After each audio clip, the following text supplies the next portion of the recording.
That means hood for hello. You know what I mean? I I thought that think was Drew. NASCAR for hello. I think Drew at least knows that one. Nah, Drew don't know that one. That one is when you say you've been in the house for a little bit. You come outside, it's nice out, and you see your man's out there, and you can see him, but y'all not really close to each other, so you gotta let that long yo out. That's what that and is. and everybody responds And within the vicinity. everybody respond with a yo, right back at you. Literally 6 words have been spoken in an exchange, and you've probably said like 3 paragraphs worth of stuff. But that's just the beauty of it. Yeah.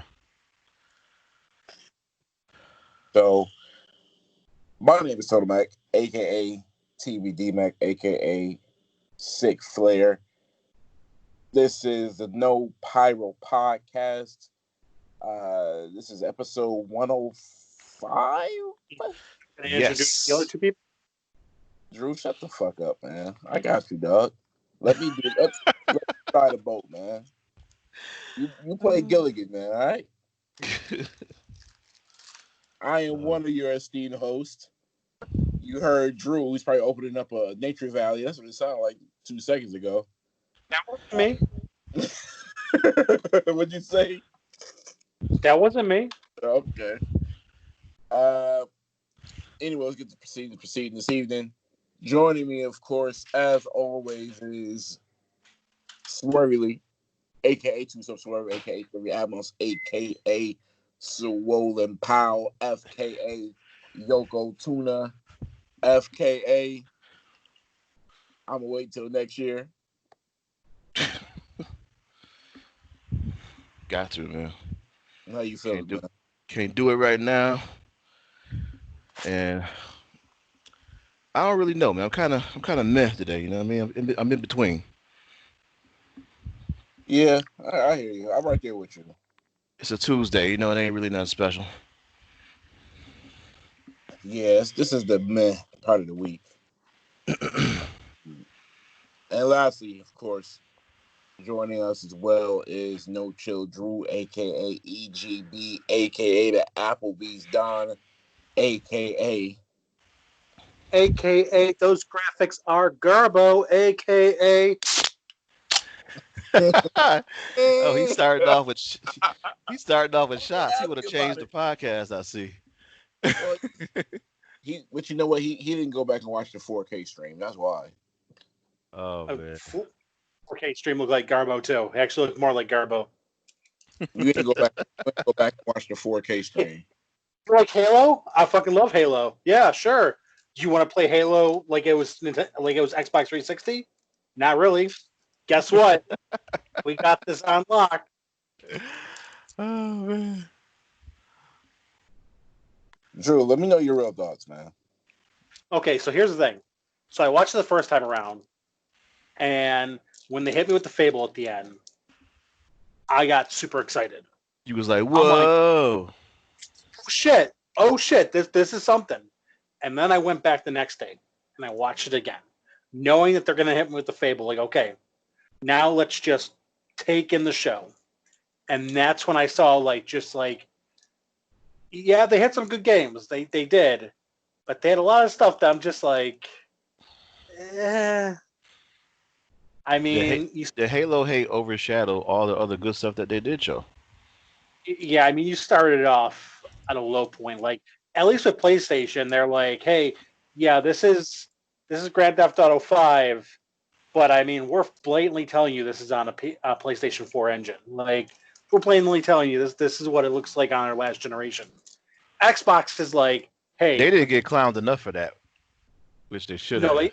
they no, people were definitely like, bro, but they made sure you knew, hey, this is Rockstar paying us a little bit extra to throw this in here. So, let's just get out of the way. This was their baby. This was Xbox's baby. This is what they put their bread and butter into, That's true.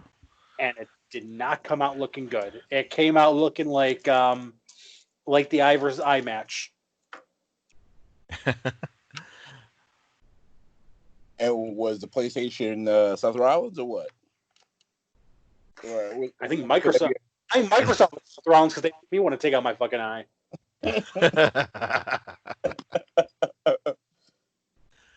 Oh man, that's crazy. Drew, I can just see you sit there just waiting to get these shots off. Go ahead, man. Go ahead. I will say though, let me be impartial. There was a lot of stuff they showed that looked really good. I'm not even gonna lie. Even though I know the finished product is gonna look nothing like that, when they're like, "Hey, this was recorded in engine," yeah, you're showing me cutscenes. I got that. The only one you really need to be concerned about is that State of Decay. That's the one that was like, yeah, I know this ain't gonna look like that. Yeah, State of K2 is still a buggy mess. So yeah, I highly doubt. I'm surprised they got through that promo without it fucking crashing. So, but they did show some pretty good looking other stuff. I will say I noticed they did not show a price or release date. Still, that's next month, bro. I mean, that's what they said in June. Talk to Larry Hurd, man. Talk to him. Who's Larry Hurd? Hurd. He don't even be knowing. HYRB, man. Go look him up, man. Talk to him. Okay. PlayStation, I think the event is next week. I heard August 6th. Yeah, I'm hoping so we can see some as a rumor. Control UI and all that kind of stuff. I don't want to see nobody blowing on the controller though. What? I said I don't want to see anybody blowing on the controller again like they did last time with that controller reveal. I wish they would just show us, prices, just so that we can get an estimate in our head of how much we're going to have to spend when we do decide to get it. Don't fuck around with us, but we all know why they're doing it. It's because they know that the other company is going to try to fucking play some bullshit and do it $100 cheaper.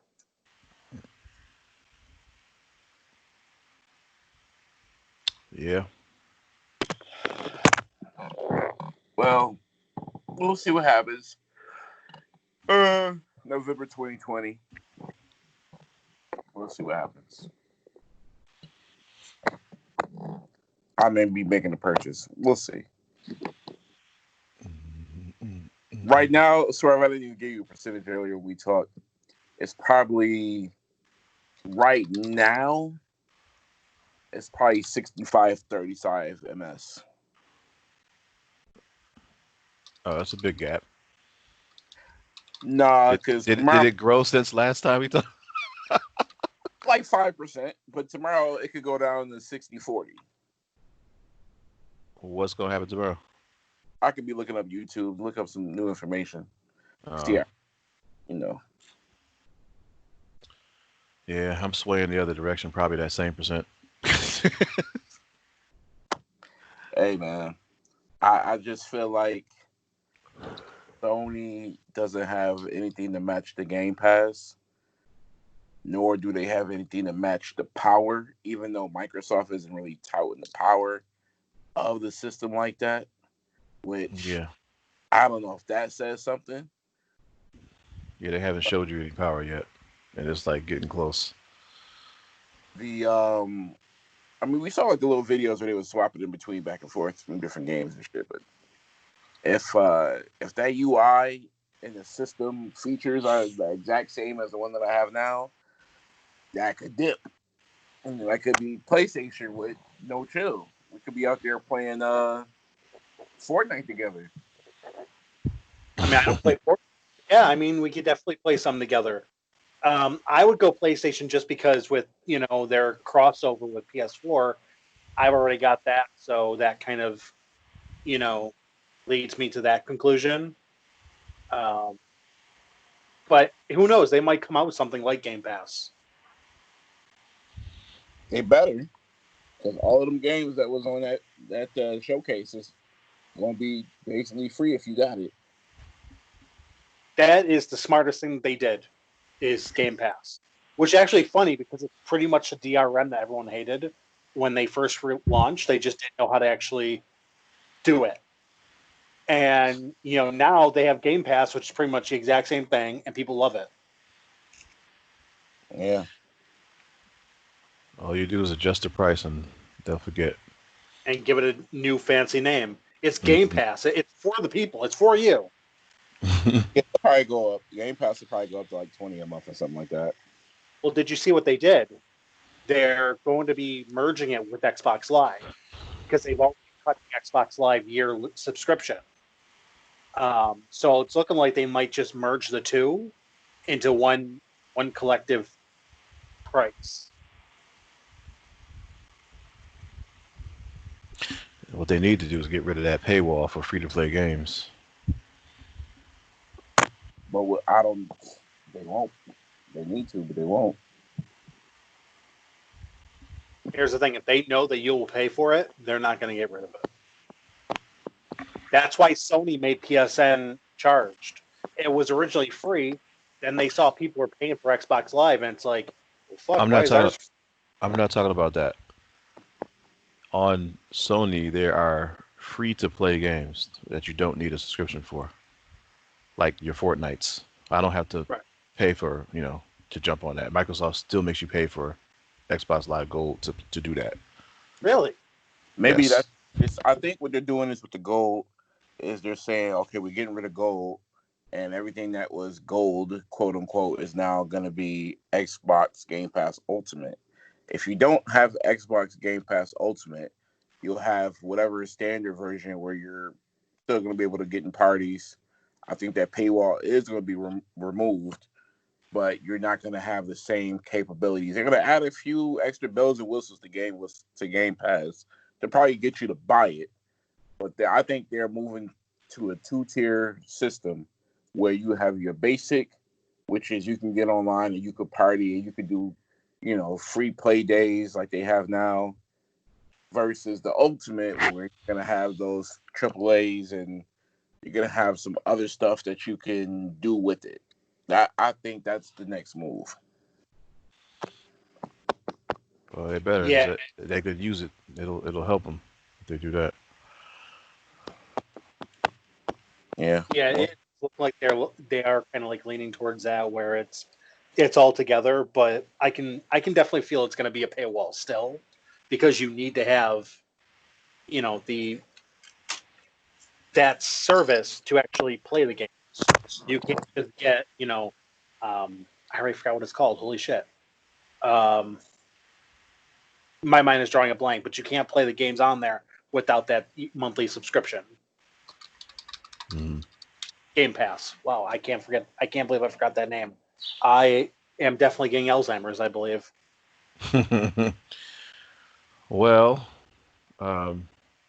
we probably need to reel this back in.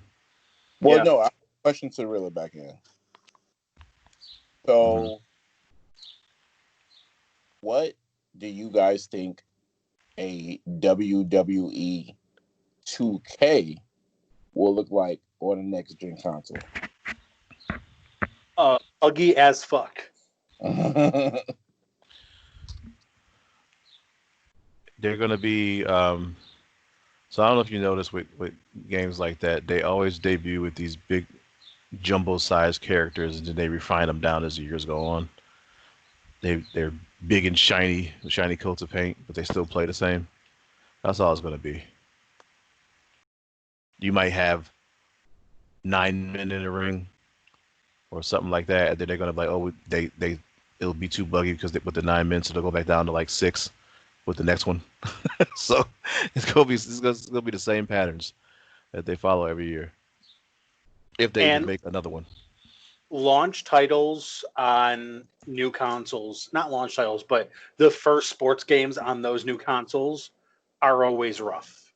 They're always missing a ton of features because they focus solely on the visual aspect, that they've left out way too much gameplay, way too much features, not enough quality control, so it's going to look rough.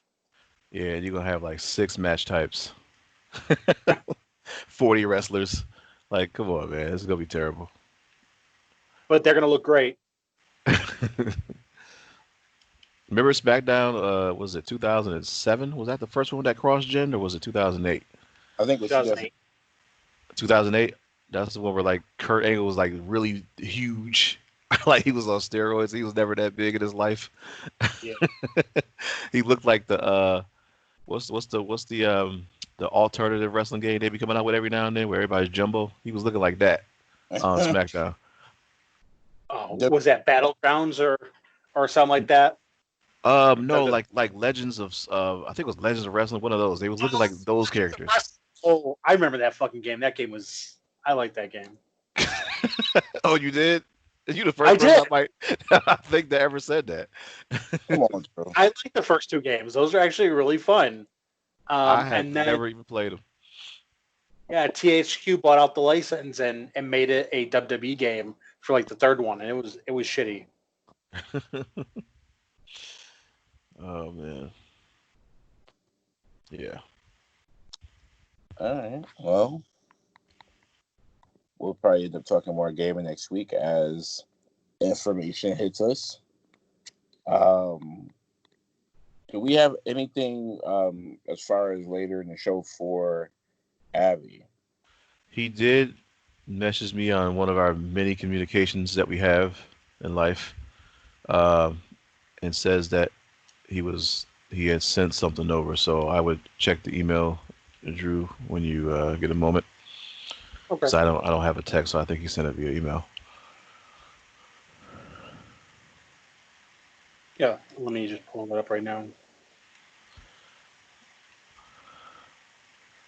I mean, we could just switch it to a gaming podcast if you want. No, just kidding. I mean, at this point, honestly, with what they're giving us on WWE, we might have to. Seriously. Was anything interesting go down in AEW land? I can pull up. I didn't see this past week's just because I was having issues with my cable, but I can pull it up.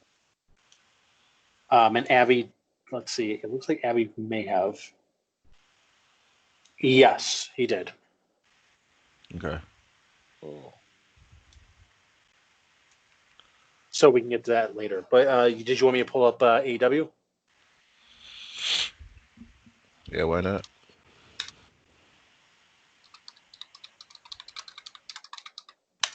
Click a clacking over there.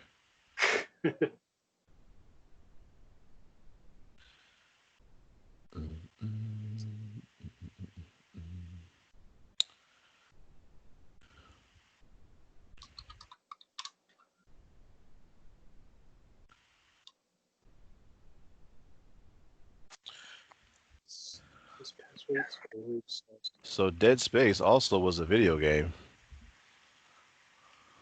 Yeah.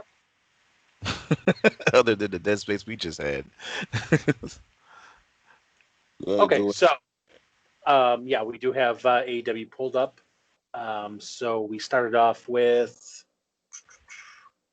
Cody defending his TNT championship against Eddie Kingston, who was an indie wrestler. I was hearing a lot of good things about this guy. Is he great on the mic? Pause. Yeah, he was good on the mic. It looks like this was a pretty rough match as far as like violent. Looks like Cody took a bump on thumbtacks to open the show, but he did get the win with a figure four. It looks like he was good on the microphone. Good match. He took a B2K. Oh Yeah, man, he did. Hey, I'm trying. Are you? Listen, man, you gotta give it. You know. I mean, come on, man. Drew, stop the show, man. Just stop here. Well, that was it for us. Catch us on YouTube, catch us on SoundCloud. I mean, I didn't think that I'd be hearing Swerve quote Raz B and Lil Fizz. Hey, don't leave out Amarion now. Come on, don't do that. I don't even know who that is, dog. Yeah, you wanna quote only the controversial members. Don't forget. What'd you say, Drew? Don't forget Lil Xan. Who the hell is that? I would assume he was a member of that group. Lil Xan? Yes, You talking about Lil Zane? maybe. I don't think Drew knows who he's talking about. No, I know. He's just throwing Lils out there, seeing what stick. No, he not, because he know who Lil Xan. Lil Xan is a real person. I know who that is. Drew, no one listens to him, bro. Lil Xan is a rapper. His name is spelled Xan, like Xanax. Lil Xan is his name. Right, Drew? Exactly. See? Lil Xan is like 15 years old. He wouldn't have been born when B2K was out. But does he have a ceiling? Because I saw an article where Jericho was asked, hey, would you go back to WWE? I didn't know what his answer was, but for that to be a question that he would even entertain maybe means that they've got some room coming up for other guys. Are they planning for the future? Well, to answer your question, he said never. He said never. Okay. So you saw what I was talking about. Okay. Yeah. I mean, yeah, but who thought he was going to say something else? I mean, he's not. It's not like he's 23. Yeah, it's not like Jericho's going to be like, yeah, I might leave this company. If he was 23 and said that, I would take it a little differently. But yeah, obviously he's still going to say never. Yeah, but you get older in age, you start to have those let's make it right conversations. And you don't have to wait to end it, so here we are. Yeah, but he didn't necessarily have a fallout. I mean, it's not, Sting and Ultimate Warrior or something like that we're talking about. That trying to, I don't know why they came back. Maybe it was to go back to get in the Hall of Fame or whatever. But Jericho doesn't need to do any of those things. So I could take this. Beat, so there's no reason for him to go back. Yeah. But okay. I could definitely see this guy getting signed and having a good run. Then again, his wrestling style might not be best to have it on AEW every Wednesday night, so he might be one of those guys relegated to AEW Dark. Now, wait, why would you say that? It's violent. It's a violent style. And you look at guys like Joey Janela. Joey Janela's a violent guy, and he's on Dark. So wait a minute. Wouldn't we classify? I'm trying to think of this guy's name. He comes out with Jake the Snake. Would we classify him as violent? No, I mean he's a heel. I mean, we're talking about guys who would be throwing thumbtacks in the ring and barbed wire and shit like that, like the deathmatch guys. So like the stuff that Moxley and what's the name already did on the pay-per-views. That was pay-per-view. That wasn't on TNT, but yeah, that's what I'm talking about. I get what you're saying, but he would be relegated to Dark until something like that came along, or he's just going to be there because he's too violent. He can't have. Saying if that's what his match type is, if that's what he's known for, if that's really what he's going to be. He's a one-trick pony. Is that what you're saying? Oh, yeah. I mean, he might have other abilities, but until he shows them off, he's going to be relegated to that. Look at a guy like Joey Janela, who is a deathmatch guy. That's really all he knows how to do. You said until he shows. How old is this guy? Which guy? Eddie. Eddie. He's got to be in his 20s. Look it up. Oh, okay. So he's in his 20s. Okay. I was gonna say if you were gonna tell me that he was in his like early 40s or something like that, I'm like he's not gonna show it off. Like this is all he has. Oh, he's 38. Fuck. Oh, see, he's doing what he's gonna be doing. So. Yeah. And he looks a lot like Savio Vega. What do you got? Like yeah. At the age of 38. What's that? So what do you got? Like 3 years left. He's at age 38. 3 good years. Yeah, I would say 3 at like full steam. Before you start taking breaks. AEW guys, they only wrestle once a week, twice on a pay-per-view.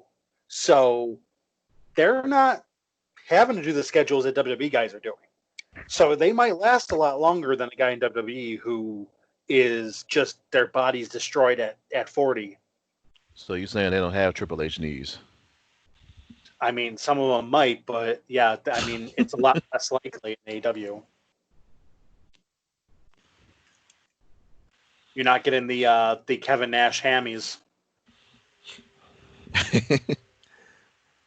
You know how he probably got that? Because that stupid move he does in the corner of the ring, Oh, I bet. that doesn't hurt anybody. No. Well, that and probably the fact that I think he used to play basketball for college, and that's when he first blew out his quad, was playing basketball and just never healed. So it just seems like he's never actually rehabbed it. Yeah, I can't picture that one. But the next segment that we do have is, speaking of littles, Lil MJF taking on Lil Ham and Egg, Griff Garrison. If that's not a jobber name, I don't fucking know what is. Griff Garrison. Yeah, I don't know. Yeah, he this was a quick match. It wasn't anything special. It was a squash match, typical squash, in and out. So little MJF, when is he going to turn into big MJF? I mean, I guess when he grows up. He hasn't had any of those in a while, right? Like a squash match. I mean, he did last week. Oh, he did. I was going to say I'm kind of curious as to why he's getting these, what I would call bye weeks when he's probably just to protect him and make him look good for when they actually do bring crowds back. I can definitely imagine making him a main eventer once crowds are back, but he's not an empty arena type of guy.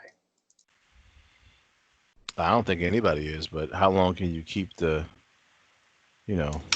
stove on warm? We're gonna fucking find out, I guess. Because I don't think any crowds are coming back in 2020. Like I don't see it.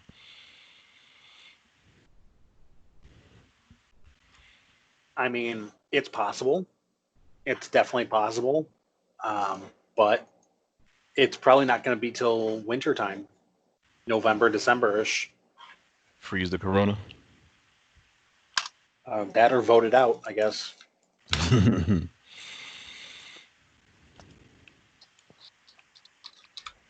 next match that we had was Buffalo's Finest, Butcher and Blade.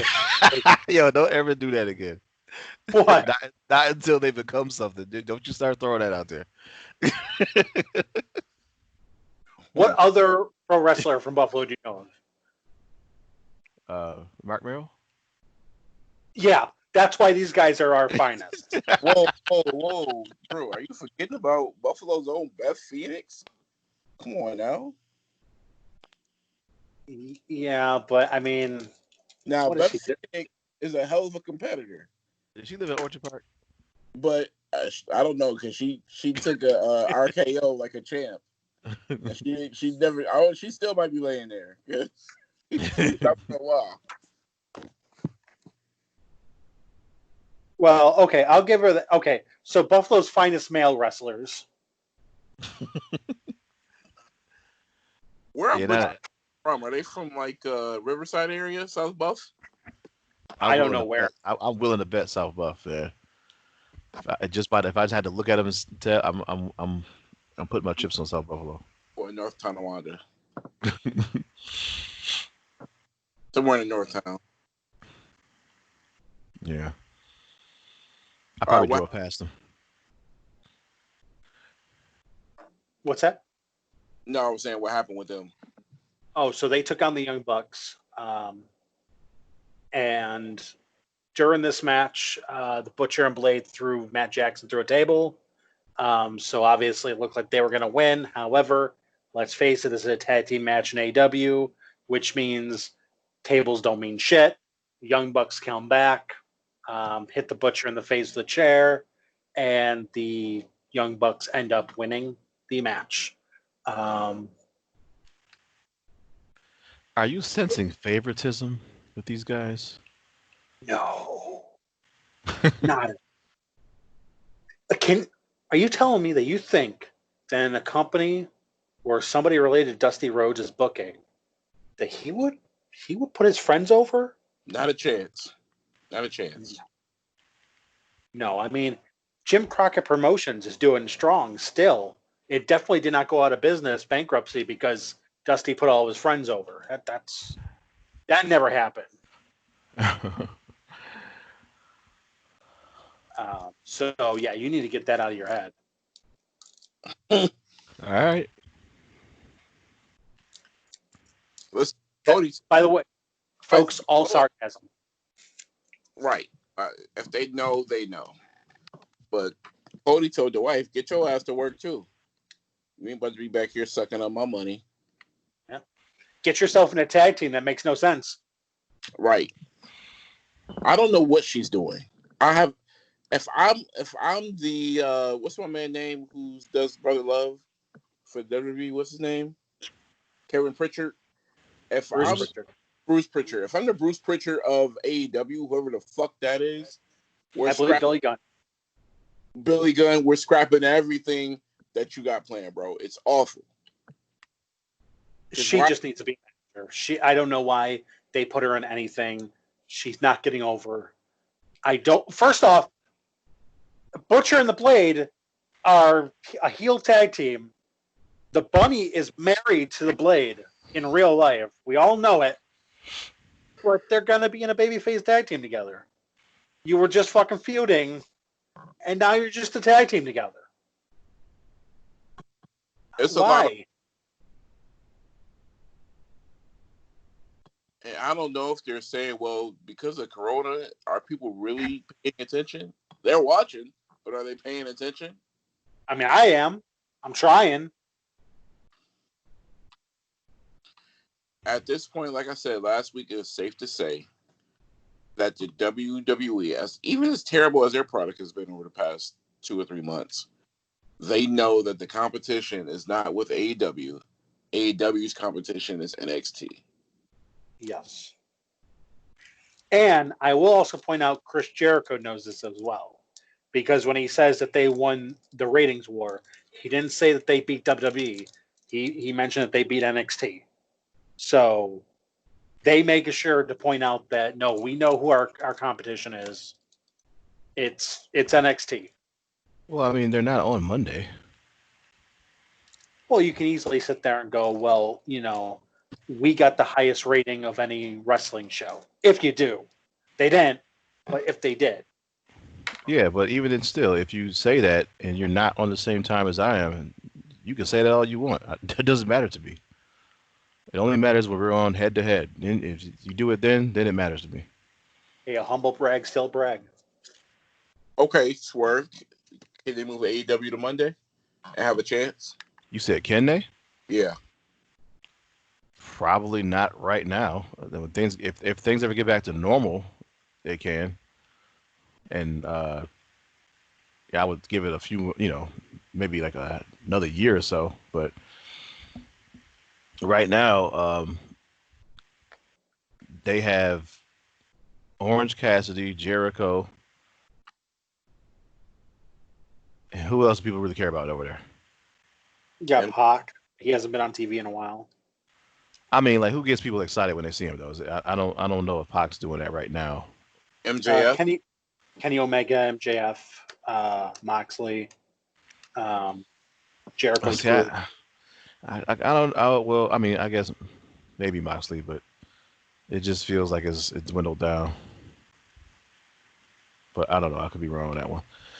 But okay, so it's about 7 folks that you name. Everybody else is still building and developing and not really there yet.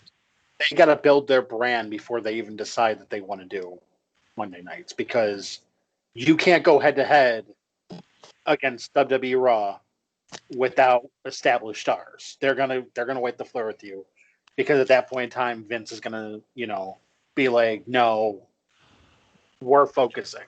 That's the only time he's gonna give you the matches that you want on Raw. Yeah, he's got to put his game face on. I mean, you can coast when your biggest competition is who loves Raymond fucking reruns or everybody. I watch that in the mornings. I was going to say, who loves Raymond? Yo, and I went with it because I don't know the name of the show.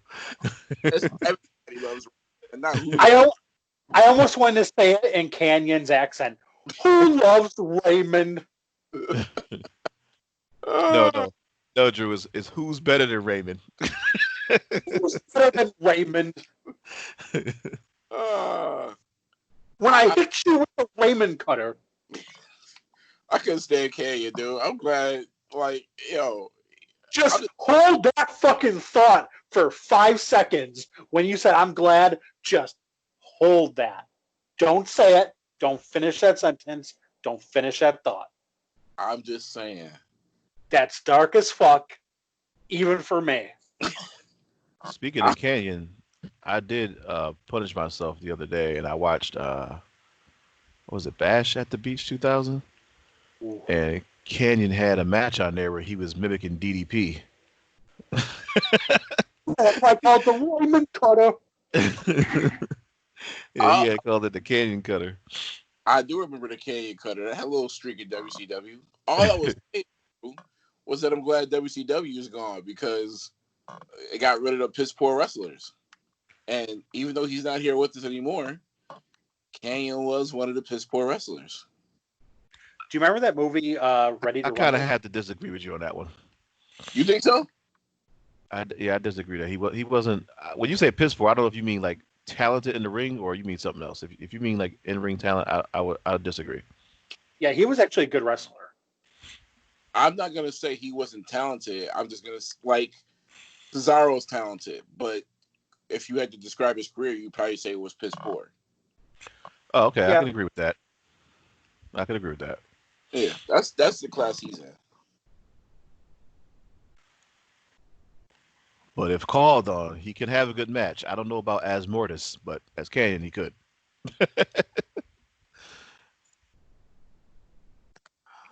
Let me join the flock, Raven. You ever see that movie Ready to Rumble with Dave Arquette? Who hasn't? Fuck, that was a terrible movie. It's not watchable now. It wasn't watchable in 2000. Listen, watching that movie now was like taking a girl out on a date and then bringing her back to the crib to smash. And your playlist, you starting off with some R. Kelly. It seems like you're ready. She's like, all right, bro. Hold on. We're not doing this. That is as watchable as that music is as listenable. I mean, unless she's nasty.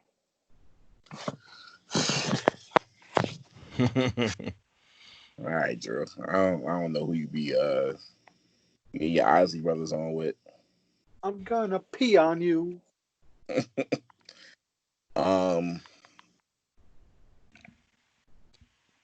want to go back to AEW conversation for a second. Okay.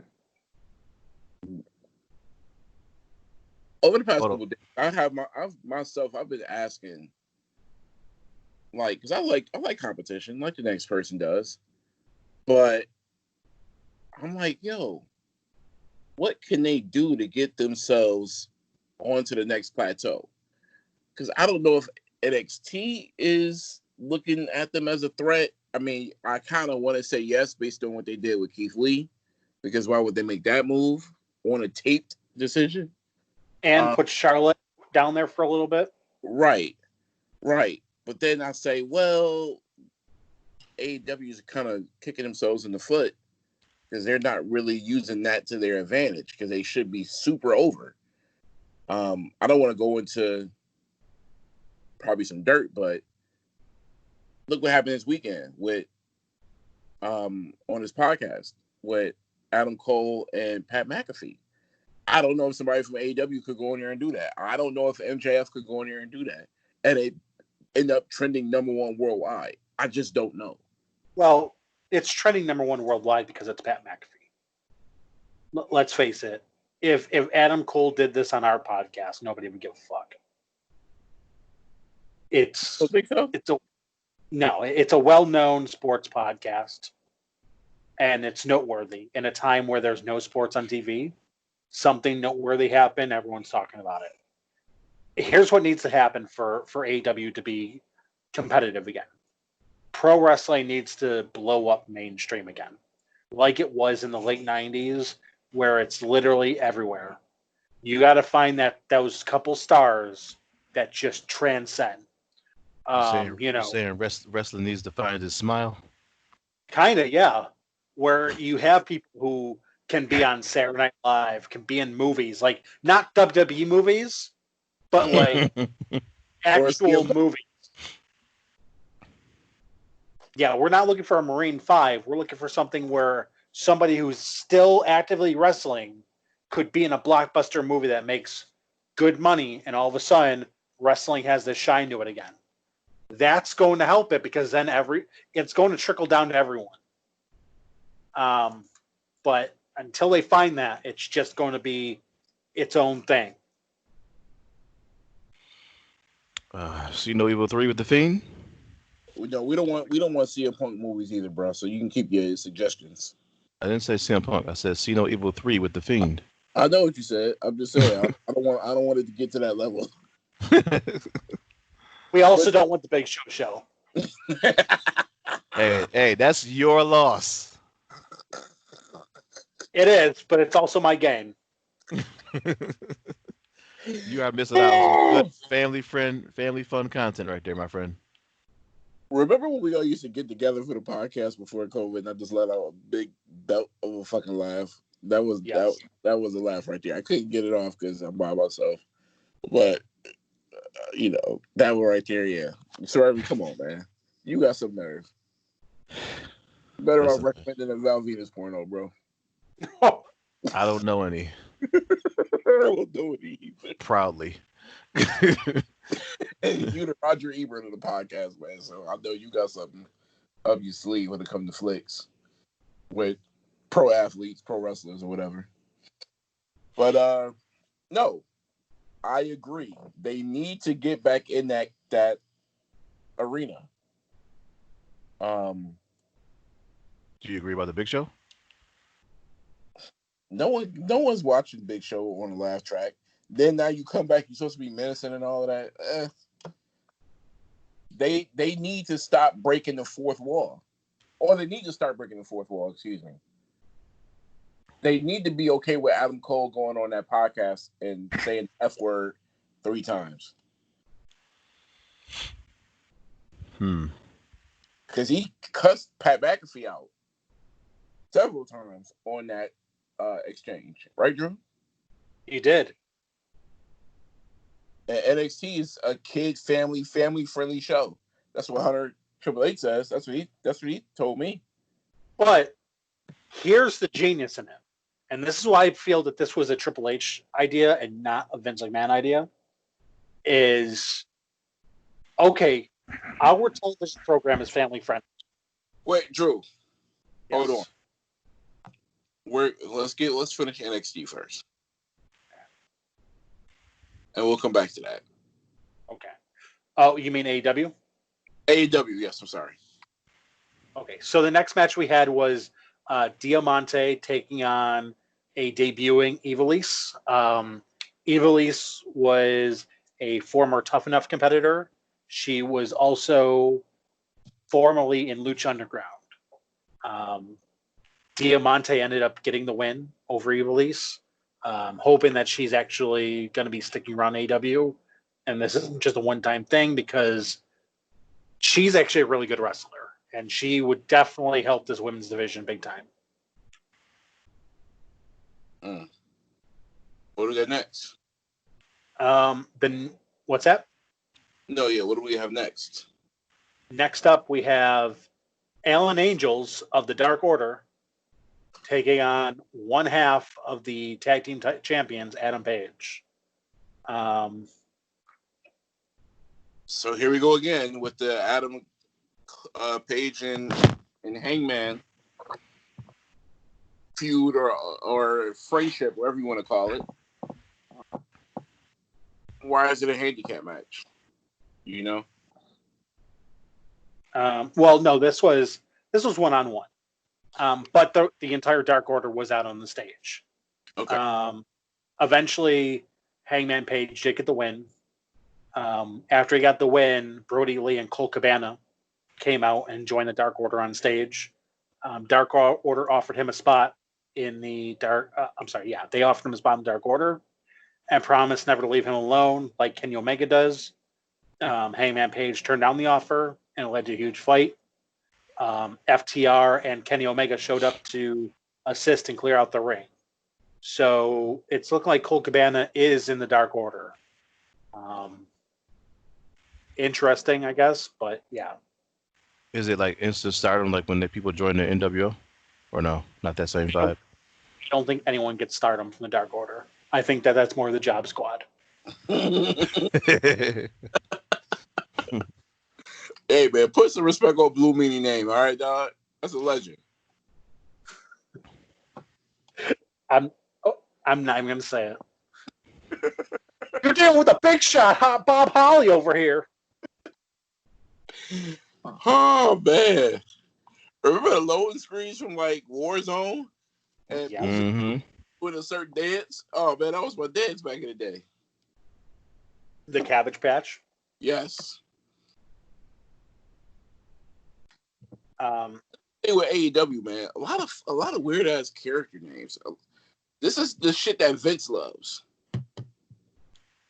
No, now Vince loves just generic first and last names. Well, he used to love these Minotaur, Mike the Minotaur, dumb shit. They got a lot of that going over here. Dinosaur best friends. I mean, come on, man. Doink the Clown. Mind you, best friends were already a tag team before they showed up in AEW, so you watch your goddamn mouth. Yeah, but they T-Rex, Dinosaur best friends, weren't they? No, that you're thinking of two different tag teams altogether. Oh wait, who's the other team I'm thinking about? Jurassic Express. Yeah, Jurassic Express. Yeah. And speaking of the Jurassic Express, they're in our main event. Jurassic Express taking on Chris Jericho and Jake Hager. Jericho wearing the same jacket Orange Cassidy ruined the week before. Jake Hager is still touted as an undefeated MMA fighter. Marco Stunt, Santana Ortiz all got involved, but it didn't do really much during the match. Luchasaurus starting to get the upper hand when Sammy Guevara, returning from his 30-day suspension, comes out and helps the Inner Circle get the win. Welcome home, Sammy. Sammy did his little bit, came back and started putting in work. So he is officially back. All right, now what does him? What's that? What does this mean for him? He chased that TNT championship? He might, but it also means he completed quote-unquote sensitivity training. Ooh, the Ralph Tresvant program. Love it. Sensitivity. I mean, Thanks for having my back this time. I got you, dog. Left me out there with B2K. On purpose, though. Left you out there to kick you off the. I'm like scared Fossa with that one. But no. So backstage politics. I mean, he did do sensitivity training. Is that gonna stunt his growth in the company, even though he's back? Or is it because they gave him a main event spot? I shouldn't be even looking at that. No, because here's the thing. You still got Chris Jericho probably, politicking for him.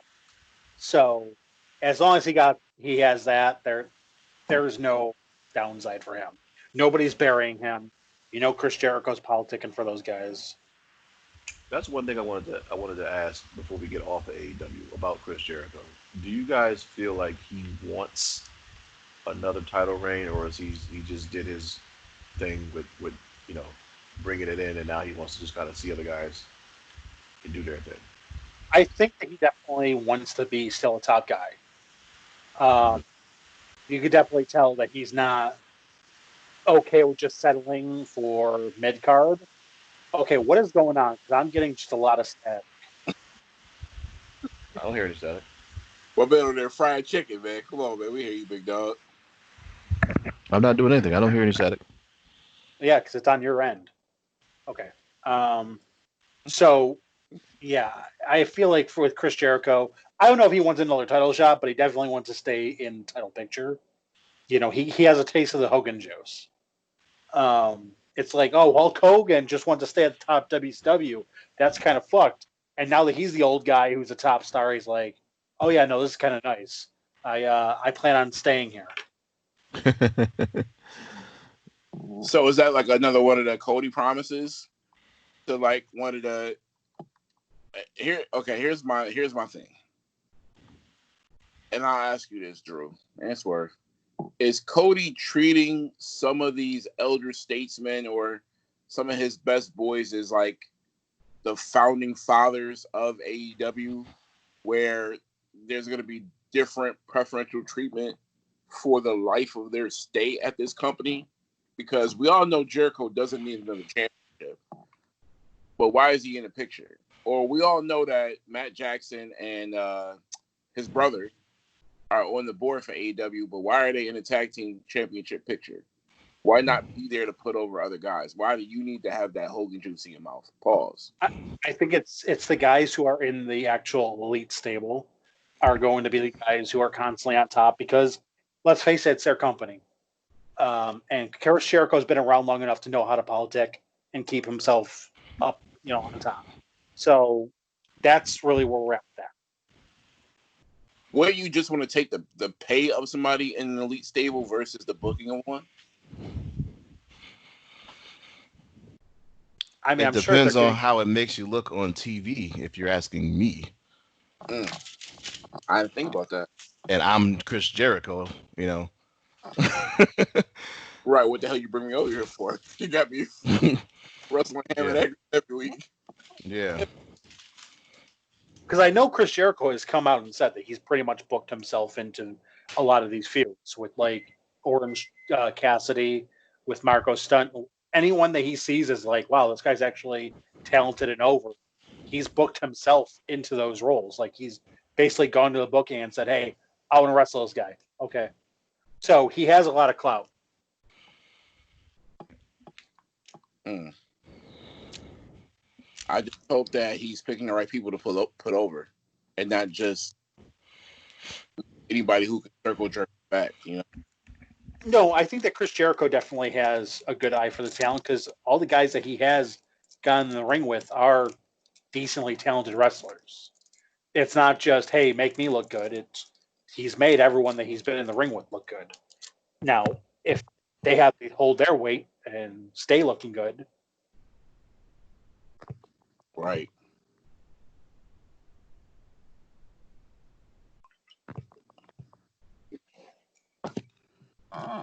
Do you have anything else for AEW last week?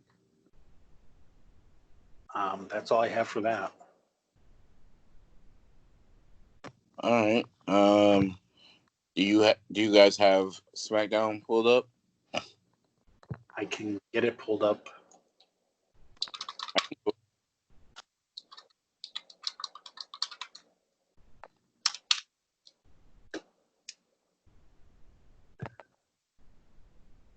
So last week on SmackDown, we saw somebody come back. Who that? I'll get to it in a minute. So Sasha and Bayley kick off the show. Sasha with her belts, quote unquote, at the time, with Bayley. So Bayley and Sasha, two champs. So two belts. They open the show and they are flaunting about them being the best, the era of greatness, the era of Sasha and Bayley. And then Nikki Cross came out. And Nikki Cross came out and challenged one of the champions, but he'd have to fight Alexa Bliss. So it was Alexa Bliss against Nikki Cross. And Becky Cross rolled up. Nikki Cross ended up rolling up Alexa Bliss for the quote unquote #1 title to the SmackDown champion, Bayley. That is officially the most overused move in wrestling. Yeah. It is devastating. Once upon a time, Tony Nese was viewed as one of the guys who could make an impact on the company. He took on Matt Riddle in one-on-one action. Matt Riddle got the victory. He wiped out a charging Nese with a kick and a stood tall to close out the segment. So he got that victory. Moving on, the Dirt Sheet. That's Miz and Morrison. Their special guest this week. Oh, go ahead, Drew. This is actually where I started watching. Okay. This is with the newfound respected Naomi. Naomi said fans stick behind her because she shows up and shows out. And she got that yopper. Don't forget about that, Naomi. Yeah, I mean, that's why I'm behind you. You know what I mean? Nah, I'm behind it. So I can see that thing, that Duke Nukem. You know what I mean? The Duke.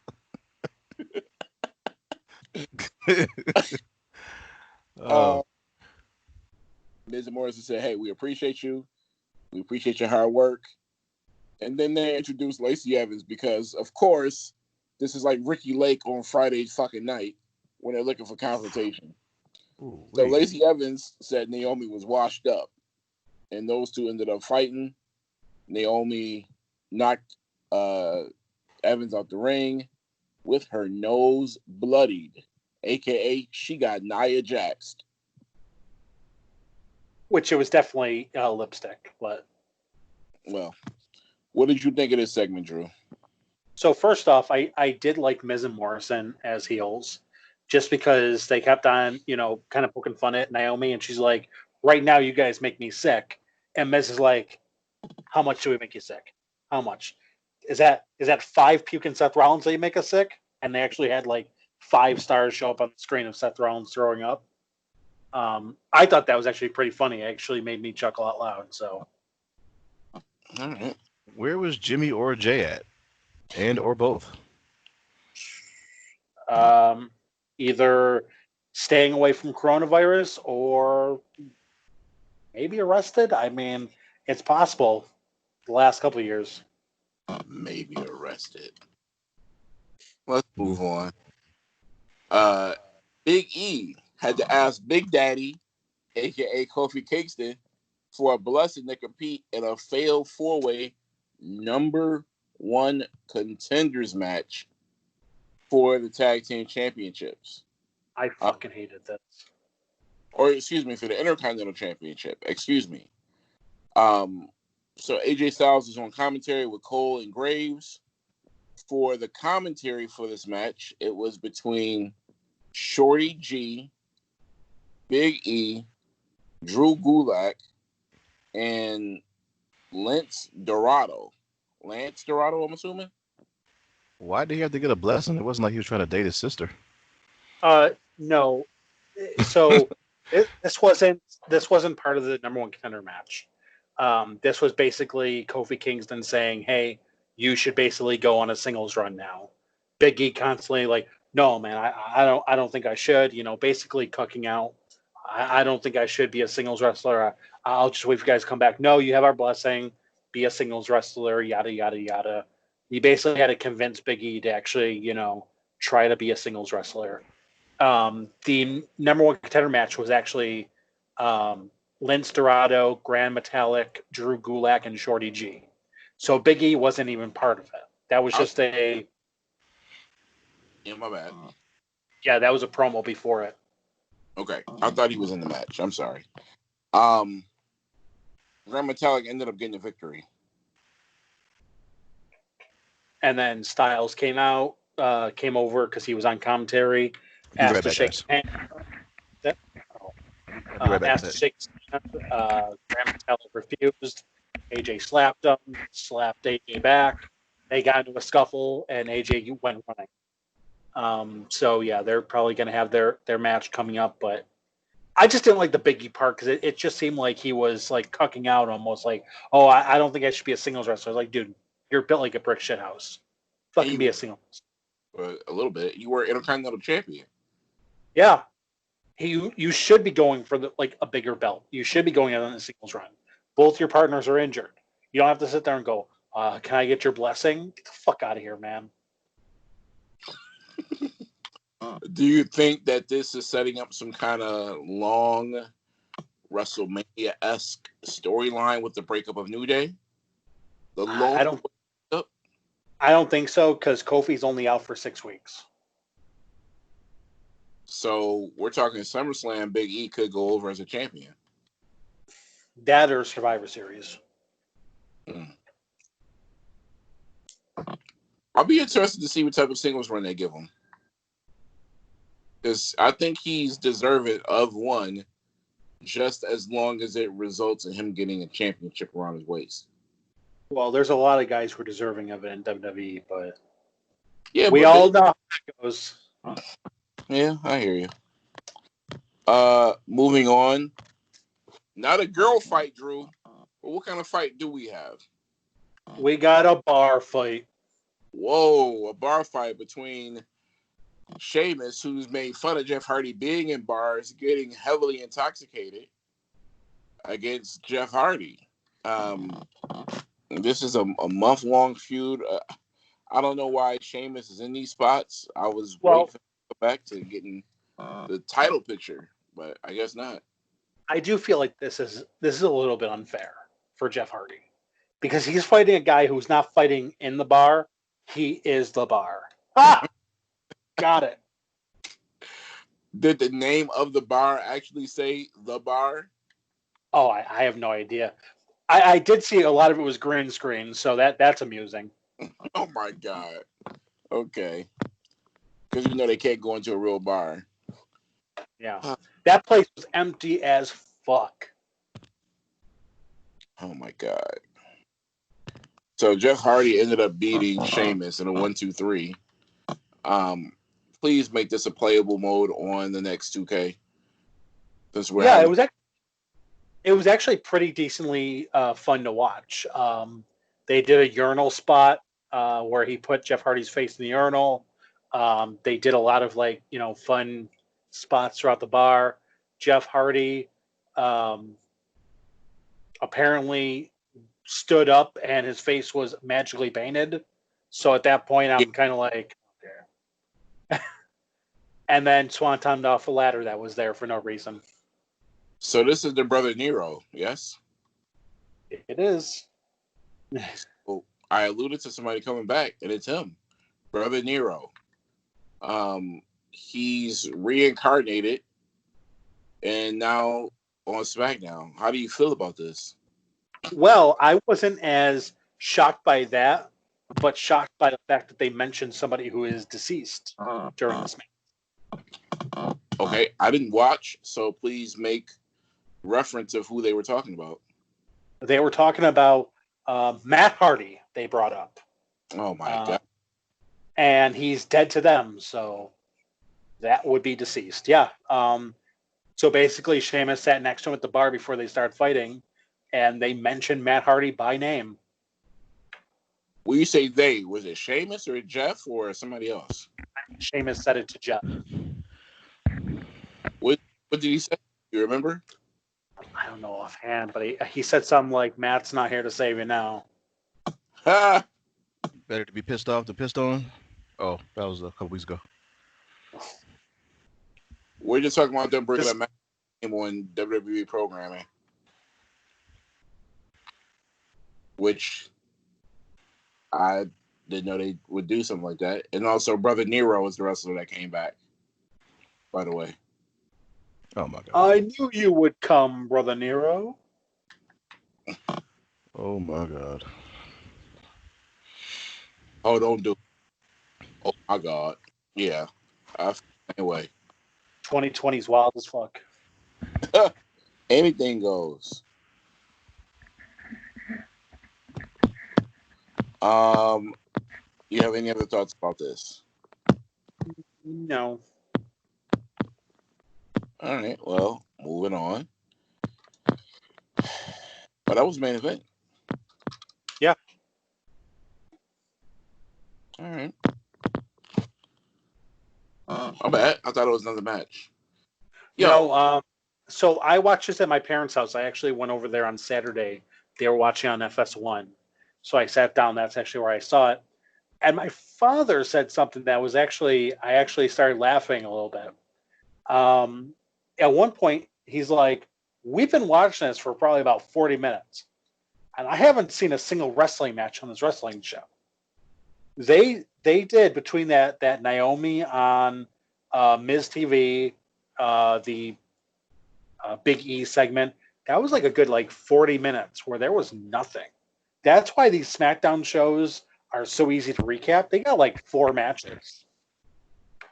and that's probably why it's easy for AEW to, if they decided to switch to Friday, or, well, let's stick with Friday, but they could probably have a leg to stand on because they're actually having wrestling matches. Yeah. They probably have like 6 matches in a night, and it's only 2 hours. Well, their matches are usually a little bit longer, so they might get 4 or 5 matches in, but they're longer matches, and you get a lot more in. Right, but it's not a lot of talking. Let's get into the action. Yeah. Did you want to go to Raw or did you want to go to Dirt? Let's get some dirt off. I was gonna say something, and I forgot. NXT or no? The Pat McAfee thing.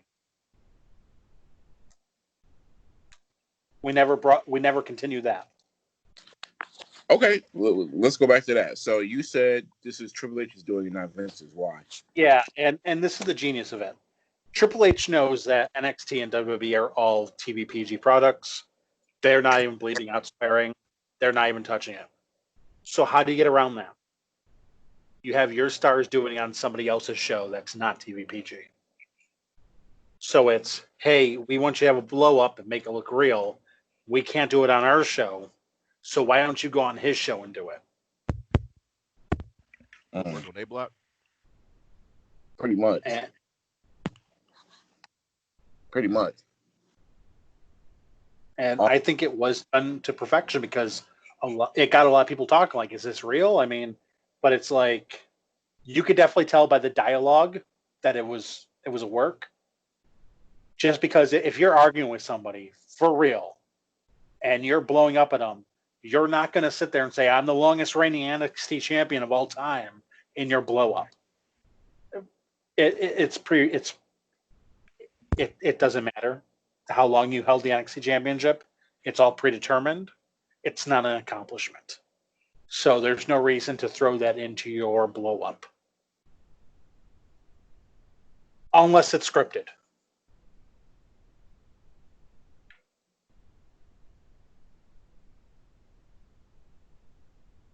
Well, what can you say? Well, I mean, he said a lot of F words.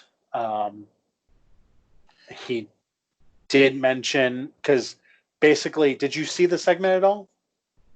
Yeah, I did. So was the size. Yeah, and Pat also said that, you held on to your belt a long time, but, you had help from the Undisputed Era for a lot of it. That's when he kind of like blew up. I think you're being disrespectful. You're talking about me using my friends for help. Let's face it, you were on a Colts team that hadn't paid Manning. Like, you're a punter. Shut the fuck up. Like, and honestly, it's a good point. Quite honestly, it's like, Pat, you could talk about how many good teams you're on all you want. You're a punter who punted on a team with Peyton Manning. You weren't punting often. I mean, you don't have to come for him. If you haven't noticed, this is a feud that has been brewing for some time. So are we going to get a match? Pat McAfee wants to be a wrestler bad, bro. He's jacked. This could lead to something at SummerSlam. I don't know. Well, they are going to have TakeOver 30. Oh, okay. So, yeah, this could be something on there. But there was a segment in the ring where they were, Pat pulled the chair from Rose, causing him to, not Rose, but Cole, causing him to lose. There was a segment where they were watching some type of pay-per-view together, and Pat and him were going at it. So this definitely is a work. Doesn't surprise me. It just surprised me for the, I don't know, 7-8 minutes it was number one worldwide, that people thought that it wasn't a work. There was even somebody who tweeted, yeah, I talked to my guys who were in the circle of AEW, and they're even saying that this isn't a work. I was like, okay. It's a work. Mark Henry's sitting there saying it's not a work, it's a shoot. But then again, Mark Henry's going to protect, he's not going to sit there and go, obviously it's fake. Mark Henry is Mark Henry. He looks out for a business. So does Booker T. Because did you see what Booker T said about Naomi? Yeah, I did. From way back when we talked about it, right? Yeah, when everyone was doing their trending and hashtag for Naomi, and Booker T's like, get the fuck out of here. Nobody deserves a spot. You either get it or you don't. You don't deserve it. Right. So, I mean, he's a company guy. Mark Henry's a company guy. Yeah, they had their own radio shows, but they're still company guys. They know how to say the right things to make sure that they get those invites at the special Raws and special SmackDowns. So they're going to toe that line.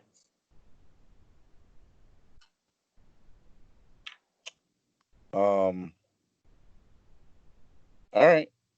Let's get to some that nasty, grimy stuff, that dirt. That sweet, that nasty, that gushy stuff. Come on, man. Ba-da. Give it to me. Damn, son, where'd you find this? So SummerSlam. Boston is officially out for SummerSlam. WWE was trying their hardest to keep it possible for the longest time. They finally threw in the towel and said, okay, it's going to be at a to-be-determined location. But as of right now, Boston hosting SummerSlam is canceled. That shit gonna be in Orlando. Most likely. Unless something else opens up where they can have a bigger venue. Yeah, it's not happening in an arena in Boston, that's for sure. They need WWE Island.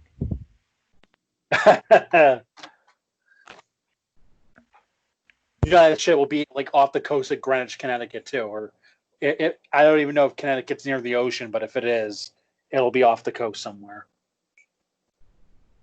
Hey, I'll be all right with that. AEW planning to add a new title belt. That title belt is women's tag belts. They are going to be starting a tournament to crown first ever AEW women's tag team champions in a division that is already not great. I don't know when the last time W's had a women tag team match. Do they have enough women that we care about? Let's start there. AEW has had a couple women's tag matches in the last few weeks. In fact, that's where all their women's injuries are coming from. They do have enough women to do this with. However, they don't have enough, let's say, star power to do this with. But let's face it, you don't need star power. You just need Brandy Rose. You know her and Allie are going to be the first fucking champs in this goddamn thing. You know why? They're the only women's tag team with a tag team name. And that is a collective. Let's go. No, this isn't the Nightmare Collective. It's the Nightmare Sisters. Yeah, something with Nightmare there. Of course. AJ Styles backpedaling, saying that he is not a flat earther, but they make some good points. So, if you're looking to have an intelligent conversation with somebody, maybe not AJ Styles. Yeah, This AJ. is why I choose to just like people for who they are in their profession and not outside social media. Are you still a Hogan fan? No, Okay. but what I'm saying is I just delve all outside of everybody's life because the more you dig, you won't be able to like anybody.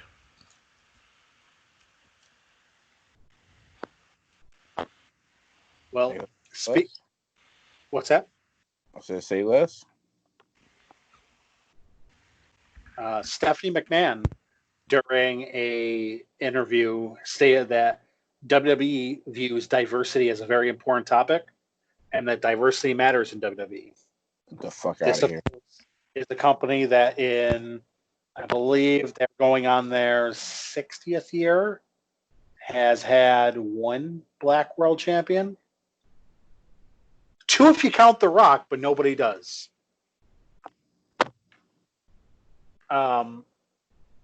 Let's stay on that topic for just a second. Not firing Keith Lee because he was wearing a Black Lives Matter singlet doesn't make you diverse. I'm honestly surprised he's still there after wearing that. I'm oddly surprised that he's holding a belt. And I think that because Bianca Belair wore something similar on one of those pay-per-views, I think she was punished for it. Yeah, she got squashed. Big time. Yeah, but here's the thing. Keith Lee is so over right now that he's almost like on John Cena levels in NXT, where it's like we can't even fucking punish the guy. Like he transcends that. So good on him, and good on him for using that to his advantage, and having the singlet. Stephanie McMahon, the whitest person on earth, makes me look olive oil. Sitting there saying that diversity matters. She is as white as ranch dressing.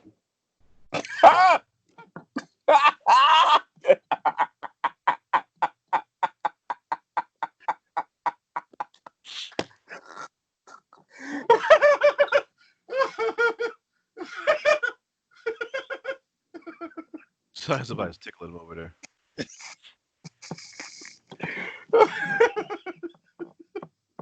Drew.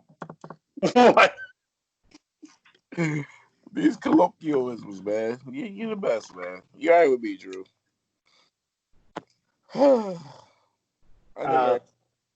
What's that? I never heard that before.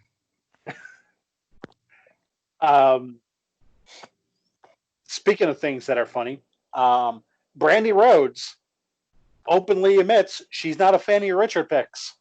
So if you're a male on Twitter and you see Brandy Rhodes on there and you're thinking about DMing her your Richard pick, don't do it. She's not a fan of it. She gets a lot of them. Oh, she hasn't got mine yet. She's not going to be a fan of it. Please. When I put that cable remote next to it.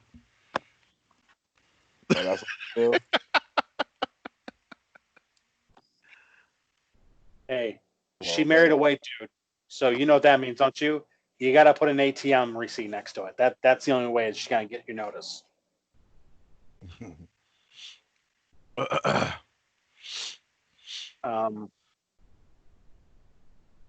WWE possibly looking to write Aleister Black off of TV because Vince just kind of soured on him. So we noticed in the last few weeks that Aleister Black wasn't getting much love after he was getting a push.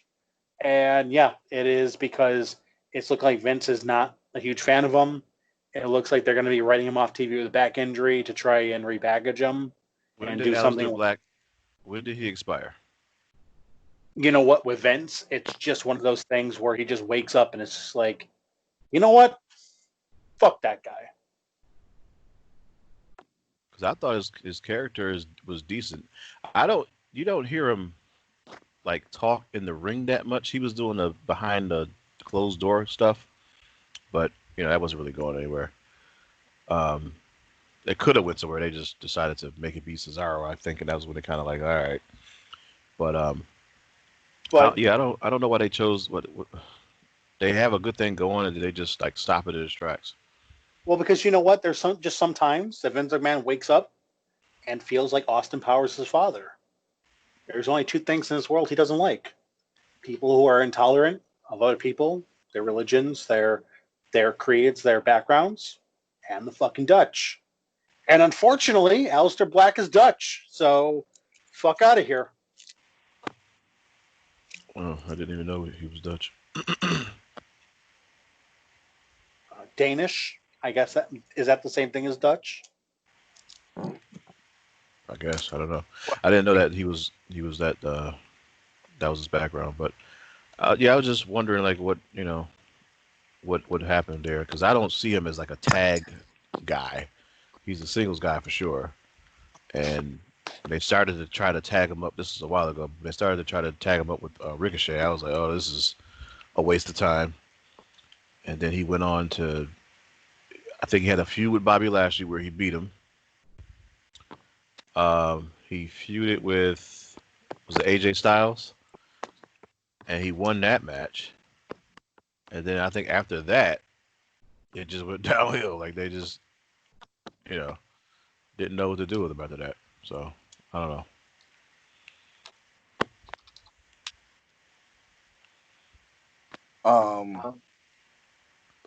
Yeah, I don't know. He was doing his best Jack Tripper impersonation. I thought that's when he was at his best, but then it kind of fizzled out. I could see him leading a stable. I don't know about this. He's more of a one-on-one guy. No, he is, but if he ever went to be a heel, like I could put him in the same position that Wade Barrett was in. I guess you know what? I see that. If they let him, if he ever decided to do that and go heel, whatever. I mean, right now he was more of an anti-hero, not necessarily a face, but that's something I can see them doing with him. But it was with sort of the character they have now. I don't know what they're gonna come back and make him do now. You know who I could have saw him in the ring with? He'd have to be a heel for it though. Undertaker.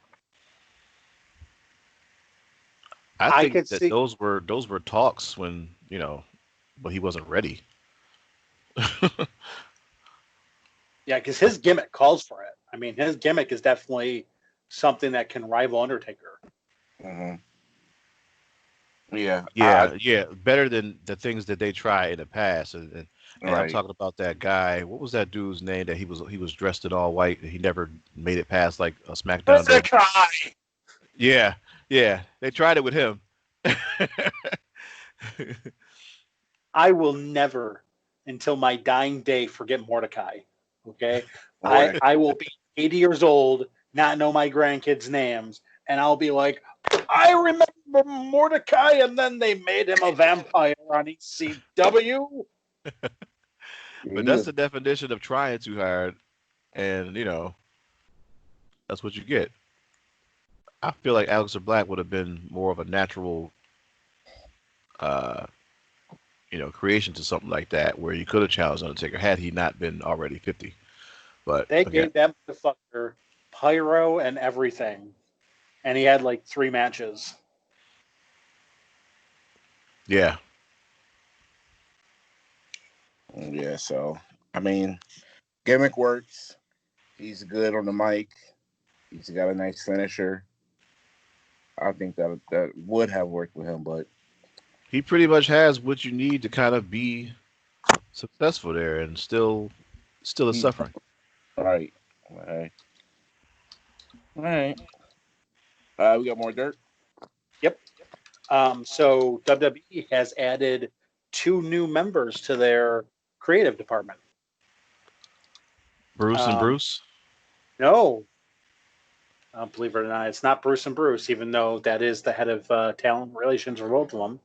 On the Raw side, they've added Edge to the creative team. Randy Orton won. And on SmackDown, they've added Daniel Bryan. That's not surprising, actually. So it seems like Is he they still kind living in of Cena's house? no, he's not living in Cena's house anymore. Oh, okay. He's living in his garden now, I guess. By the way, I didn't know this. Nikki and Brie Bella have their own podcast, and I kind of wish they didn't, because now I know that Daniel Bryan doesn't like to bang her when she's pregnant. So she's made it a habit nightly to flick her bean. That's something I now know. You don't want to hurt the baby with the hammer. I highly doubt that he's using that. I don't want to turn our baby into hummus. Thank you. We appreciate it. We didn't need to know that, but we appreciate it. You're welcome. You're Leo Rush back in the ring. Leo Rush returned to the ring finally for his first match since being escorted off WWE's premises. He had wrestled for GCW's Homecoming show this past weekend. What is GCW? A good championship wrestler? It is extremely independent. So even if there wasn't a pandemic, I can't imagine there would be a lot of people in the crowd. It's kind of like the WNBA. Good on you for not telling people to stay home. Good on you. Hey, man, you could go out like the Florida Marlins. Or, excuse me, the Miami Marlins. Moment of silence. The TNT title finally is going to be finished.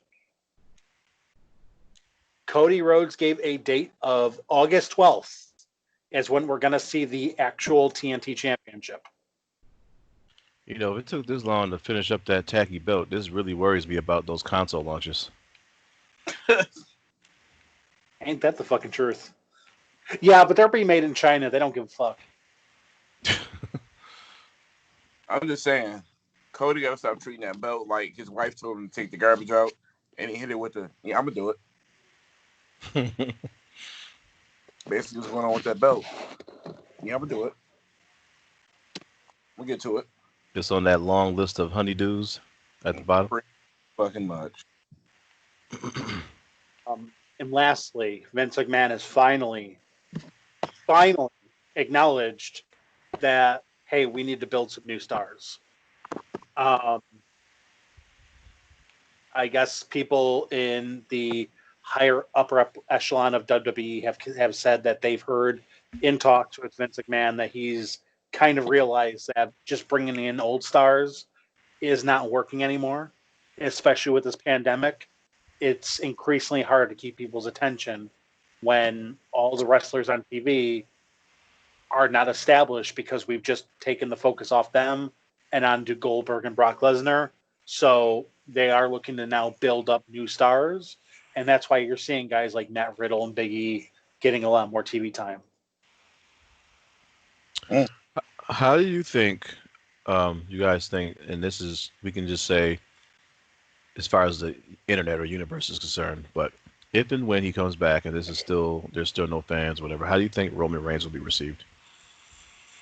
I mean, if there's no fans, he'll be received with silence. Yeah, but like with on the internet though, like how do you think people will care, or will they give a damn? Like what do you? I think that it's going to be a lot of negativity just because of the fact that this time around he didn't leave because of cancer. He just up and left. And you know the internet wrestling community, they're not fans of that. They're not fans of wrestling up and leaving just because. So I feel like it's going to be negative this time around. He has to have some type of grandiose return. It can't be the same. Dun dun. I don't want to hear that. He needs to be packaged. He just needs to be. He's been going harder on the weights. Yeah, that motherfucker need to come back looking like uh the alternate Superman. It's just gonna be a super duper man punch. That's really all it's gonna be. That's the only He's gonna difference. get more. He's gonna get more lift to that punch. Yeah, What was, he gonna cock it a few more times before he release. what was my man name from the Superman movie, the villain? Zod. Zod. That's what he need to come back and be. Oh, white Oh, dude with the goatee. so you want him to come back and be heel? Hell fucking yeah. Bro, I've been waiting for that shit since like 2 WrestleManias ago. I Hell, mean, I'm sure we all would have wanted to see it at some point. I personally kind of gave up on it, but you say it like it's still like it's something they might do. is Roman Reigns, if he came back tomorrow, is he a top 5 wrestler in the company? Fuck that. Is he top 3 wrestler in the company? Hell yes. Yeah. You want to get some eyes to your program. Or the Wait, Smack. okay, so who is in that top 3 right now? Who does he knock out? All right, you're not going to like the first wrestler I got in there. You're not going to like It don't really matter to me, like, because I haven't even been watching. So who do you have though? Who's there? Oh, hey, listen, you ain't got to be watching for this dude not to be in. He's not even in the ring. Brock. It took me a lot. Oh my god. Brock is top 3. I mean, it is what it is. And I'm not saying top 3 from a talent standpoint. Let's not get it confused. I'm talking about if Brock comes back, he's not fighting Shorty G. You are so part of the problem that you don't even know. Oh my god. But anyways, please continue. Now, number 3 is because Roman's he will be 2 or one of the 3. So my last guy, I'm gonna say AJ Styles. He's the top 3 guy. Styles, Lesnar, and Reigns. Anybody else? Wow. I mean, Seth, damn sure ain't Kevin Owens. It's a short list. Damn sure ain't there. So AJ would have been the guy. AJ's the guy that's on the list right now, including Brock Lesnar and Roman. Or if Roman comes back, AJ gets knocked off. So you're looking for somebody. Okay, so let's put Roman at 3. So that means right now there's somebody else at 3 who's wrestling because Roman would just come from ranked 1,000. He's not and knock him off. I am going to say you probably got to put Seth in there just because his longevity. So he's the third if Roman isn't there. I feel like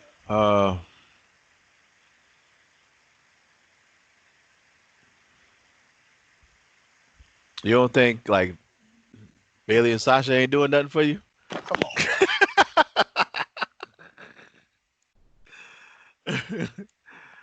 Oh man.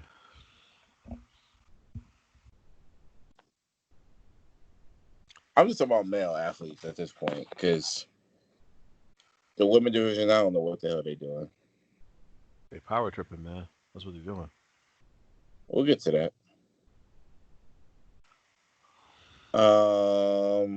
That's just amazing how you have somebody who ain't even been there still in the top. You got him at number 1. Like that's crazy.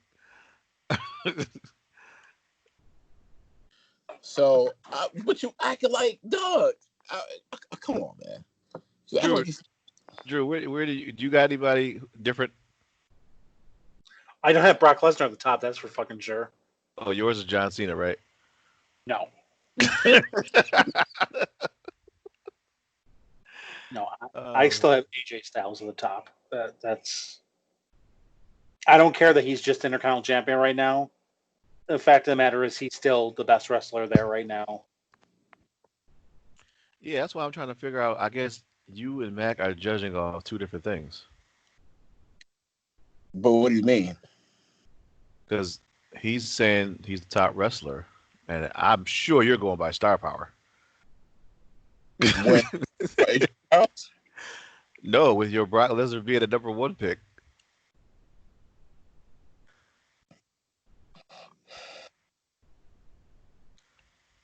I mean, I'm just talking about right now. If Brock Lesnar was on a promo for him being there on Monday, he's not coming back to fight a C-class dude. He's back for a reason, and you know that. Yeah, we understand that, but he's not there. So why are you picking him? Because he's still an employee in the WWE, is he not? I don't know. I ain't checked the roster lately. You know what it is. The motherfucking Vince wished that motherfucker a happy birthday the other day. Come on, man. So, yes. They Brock wish Lesnar, Triple H a happy birthday too. That don't mean nothing. listen, Brock Lesnar is the older sibling that went away from college, that fucked his life up. And you, being the younger sibling, is doing real good. But anytime the older sibling comes back around, he still get that preferential treatment. For Gotta get back whatever in reason. line. Gotta Hey, get back in line. remember, little bro, I'm firstborn. Don't ever forget that. That's his, Brock is the He borrow your car when he come back in town. right. Exactly. Get a ticket on it. He tell me, I'll say you went to the restaurant, you put your food up, thinking you good, little bro. Big bro come back earlier than anticipated. You looking in the fridge for something to eat. What do you take? Your cheesecake. I'm just saying, man. He's got a place forever cemented in this business. Forever. So yes, he's always top 3. There's no way he's getting knocked off. Now, unless he's out there fighting when he shouldn't be, like Undertaker. Then I'll go, okay, man. Enough. You know who would knock him off if they came back? Who? All 3 of them? CM Punk. Depends. Depends on how CM Punk looks in the ring. If he gets in that ring and just stinks up the joint, people are going to be like, fuck this guy. It's not an octagon, Drew. He's not gonna stink it up. There's ring rust. There's definitely such a thing as ring rust. Yeah, but you know what? So let's talk about that for a second. Every person that was a major, like, wrestler, and they come back, whether they had ring rust or not, the announcers are always going to say, "There's not a bit of ring rust on this guy." Like, they're going to just say that. So, I mean, has it ever looked bad to where you like, "Oh my God, he should have practiced a little bit more before he came back"? Have you ever even said that to yourself, to somebody that had been off? And let's remove Undertaker out of it because we know what he does. But anybody else? Yeah, but everybody's not Kevin Kelly, bro. Everyone's not gonna say that. That's the Kevin Kelly live wire recap match vibes. That's what I hear from that ring rust. I mean, Cole was famous for saying it too.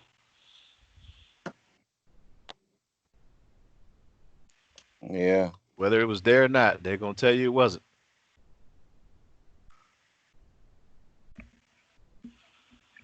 So all I'm saying, Drew, is if he does come back and he wrestle, they're gonna tell you it ain't there.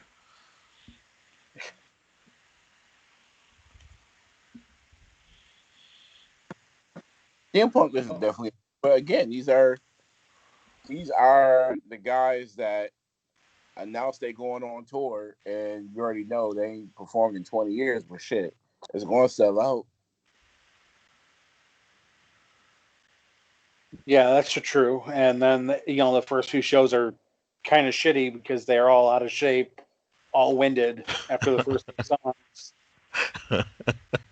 They can't think. Like the versus battle. Yeah. Not battle. This like when it was a tag team match when it was Triple H and Shawn Michaels against Undertaker, like that. Well, his mask fell off. Okay, so that is definitely one example that you can give, and you can give it to Shawn Michaels on that one. Because he has a ring rust. All of a sudden, Shawn Michaels, who hadn't wrestled in 5 years, is like, "Hey, you're in a handicap match, pal. Good luck." That motherfucker had ring rust on there, and they still kept talking about what he did in 1985. I ain't trying to hear that shit. Oh, it looks just like when he was with the Rockers. No, it doesn't. Motherfucker be climbing the top rope, and here go Michael Cole with this long, exacerbated bullshit. Shawn Michaels, the man who once beat Razor Ramon in the first ever ladder match for the like, bro, we don't need to hear that. It's 2018. Stop Shawn it. Michaels is climbing to the top rope. At the second rope, he takes a drag from his cigarette because he's so fucking out of shape, and then has to just keep climbing. Mm-mm-mm. Even his hair got the fuck away from the mystique. Michael Cole, take a hint, bro.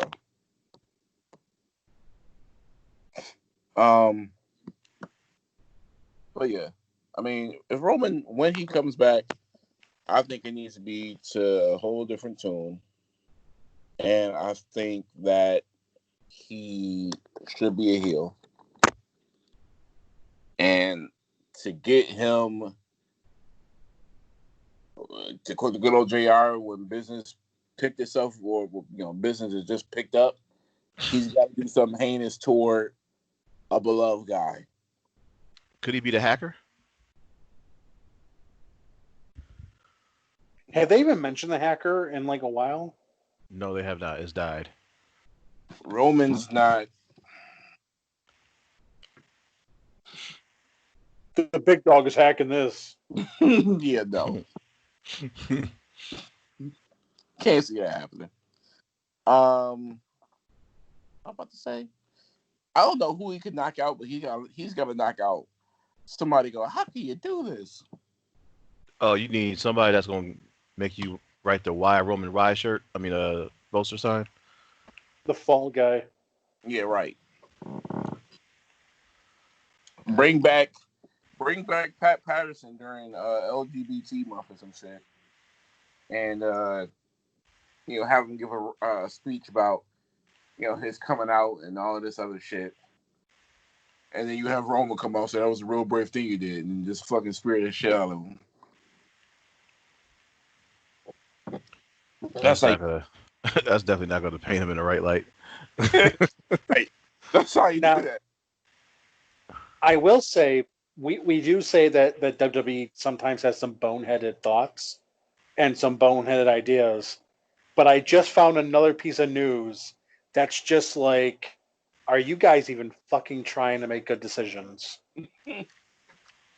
Vince McMahon has openly said that he fully intends to run Saudi Arabia again before the end of 2020. Ah,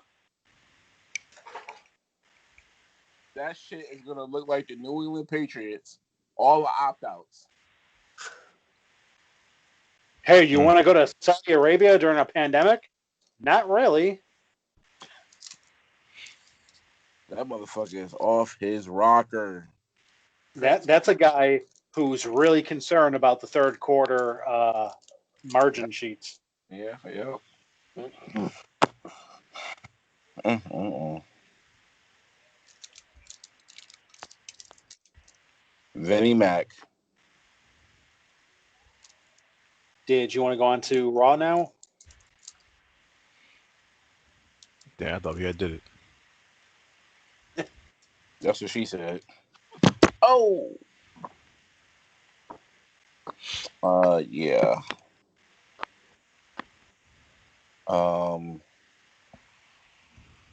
Monday Night Raw. Monday Night War. However you look at it.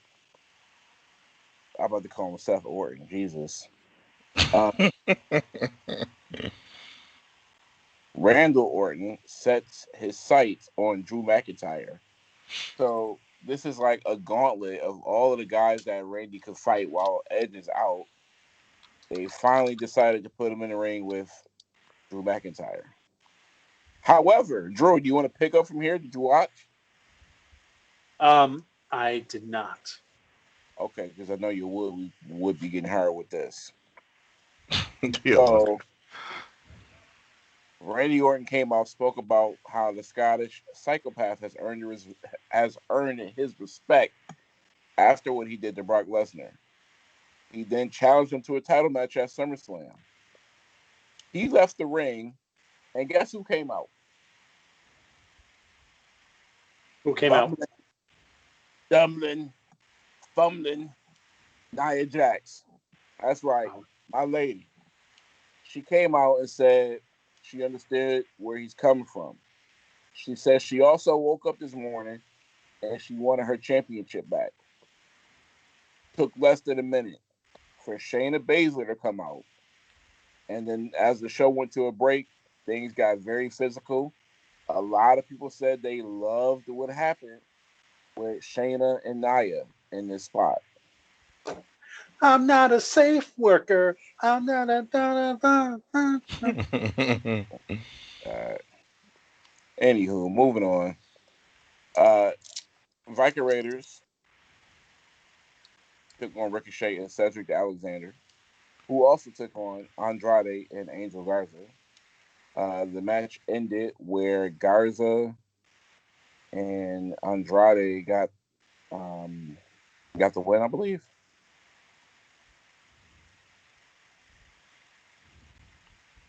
Yeah, I'm not sure. Because they're going to take on Street Profits at SummerSlam. Yes. Moving on, back to Nia and Shayna. They had to wait until after the triple threat match to settle their issues.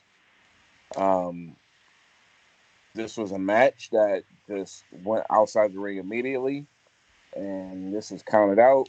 They brawled till they falled. So I couldn't say fell right there. I had to keep it in its essence. Shane is going to win this match, but Nia should give her a run for her money. Moving Well, on. Shayna needs to win, but Nia's probably gonna win. Oh, well, hey, we'll get there. Moving on. Dominic Mysterio confronts Seth Rollins. Is this the match that we're getting at SummerSlam, gentlemen? Custody coming full circle, baby. Let's go. They're calling him I in. want my dad's eye back. Apparently, Dom beat Seth Rollins and Buddy Murphy with a kendo stick. Wait. Hold on. He ain't earned that yet. Now, you already calling him Dom? That's what they're saying. That's what they're saying. They say His finisher has to be the Dominator, by the way. Channel Dominator Mysterio. Yeah. Dom Mysterio. Yeah, it's Dom. Because, was it Reynaldo? They say he's channeling his inner Steve Blackman with the kendo stick. So there's that. Mustafa Ali, who came out with a face mask. Shout out to you, Mustafa. We see you, big dog. Staying COVID safe. Living in the COVID 19. I'll look up that song, by the way. He took on Bobby Lashley. And Lashley, with no mask or no Vaseline, fucked the shit out of Mustafa Ali. Pause. That's what you missed before. Yeah, pause don't help that one, bro. He fucked him out to get the victory. That's what I was saying. Not like that. Come on, man. God damn. He put the man in the full Nelson. I mean, anything more demoralizing than getting put in the full Nelson? I don't know. I'm thoroughly confused by this Hurt Business stable. And it's because I don't know who is supposed to be the top guy or the leader or whatever you want to call it. MVP, who doesn't really wrestle all like that, is the one holding the championship. I'm assuming it's because he's the one that's best on the mic, but what are we doing? He's a shot caller. That's why. He's the one calling the shots. He's the one saying, yo, go do this, yo, go do that. I'm confused too, because I don't know who's supposed to be in charge. But right now, it looks like MVP is the one who's in charge. And I gotta be honest, I didn't really see him staying past Royal Rumble, so this is all very surprising to me. This is the Shane McMahon Kurt Angle spot right here. Do the same shit, got somebody for Lester, who they probably think is better on the mic. and we're equal opportunists, equal opportunity hire because he's black. In these times, check mark, check mark. All right, let's get into it. Last week, Stephanie announced that any decision, whether it be pin, submission, count out, DQ, would result in the changing or retention of the Raw Women's Championship. This is the match, Asuka against Sasha Banks. If you aren't familiar, it was a match at the pay-per-view Rules where Sasha Banks fought Asuka for the belt. There was some interference. Bayley ended up putting on the referee shirt, counting the 1, 2, 3 for Sasha. Bell rung, music played. Sasha walked out with the belt. Asuka didn't feel it was just. Here we are. We said that Sasha will retain this belt on Raw, and that is exactly what she did. Gentlemen, what are your thoughts? By way of DQ also, by the way. Yeah, so I love Sasha. Glad she has the belt again. Saw it coming. But they got to stop making Asuka look like a doof. I think we all called this finish, didn't we? That it was going to be disqualification for Sasha. That way they can keep it going. Well, I don't think it's over for Asuka. I think this is the unification. Yeah, I think her attention is going to get pulled elsewhere now. I don't know, because I mean, Yeah, what's her face? Kairi Sane's not there anymore, so I don't know what else you're going to do with Asuka. she'll get her I mean, Sasha and Bayley.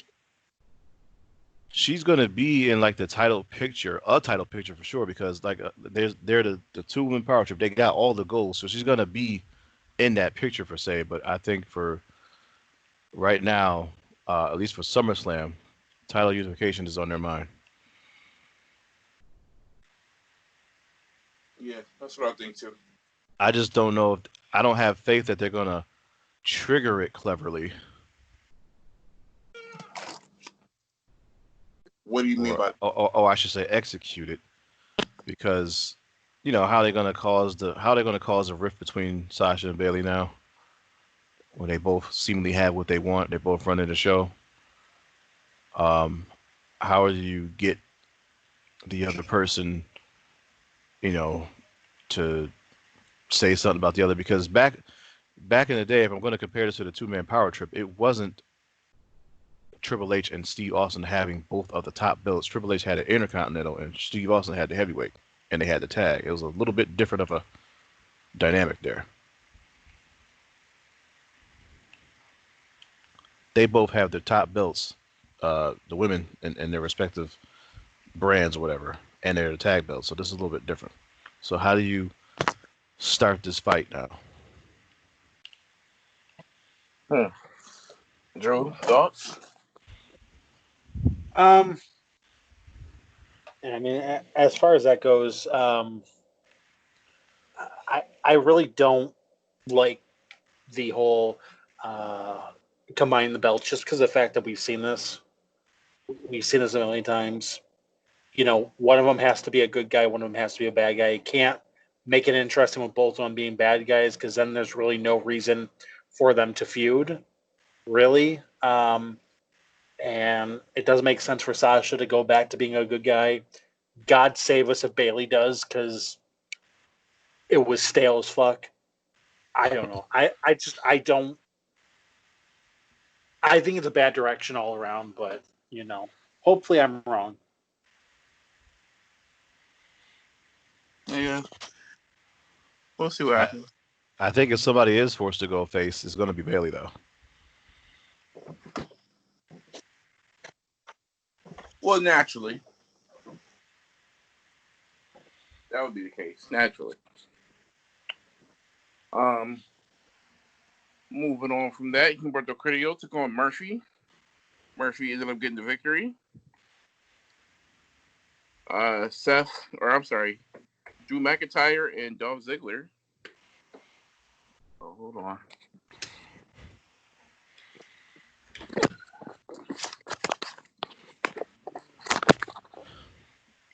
I do have to give Drew McIntyre, I mean not Drew McIntyre, Dolph Ziggler props for one thing and one thing only, and is that he came from a male cheerleader role to this.